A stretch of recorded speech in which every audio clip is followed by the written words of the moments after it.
దేశంలో ఎమర్జెన్సీ విధించి 50 ఏళ్లు పూర్తయిన సందర్భంగా ప్రధాని నరేంద్ర మోదీ ట్విట్టర్ వేదికగా ఘాటు విమర్శలు చేశారు. కాంగ్రెస్ ఎమర్జెన్సీ విధించి ప్రజాస్వామ్యాన్ని ఖైదు చేసిందంటూ మండిపడ్డారు. ఎమర్జెన్సీ కాలాన్ని భారత ప్రజాస్వామ్య చరిత్రలో ఒక చీకటి అధ్యాయంగా అభివర్ణించారు. ఎమర్జెన్సీ కాలంలో ఎన్నో కుటుంబాలు బాధపడ్డాయని, భారతీయులెవరూ ఎమర్జెన్సీని మర్చిపోలేరని అన్నారు. నాటి ఘటనలపై యువతరానికి అవగాహన కల్పించాల్సిన అవసరం ఉందన్నారు.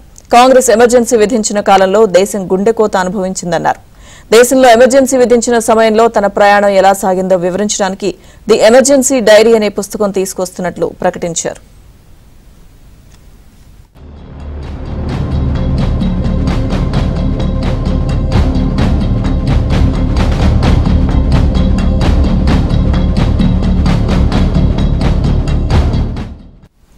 భారత ప్రజాస్వామ్య చరిత్రలోని చీకటి అధ్యాయాలలో ఒకటైన ఎమర్జెన్సీకి నేటికి 50 ఏళ్లు పూర్తయ్యాయని, అందుకే భారత ప్రజలు ఈ రోజును రాజ్యాంగ హత్యా దినోత్సవంగా జరుపుకుంటున్నారని ట్వీట్ చేశారు.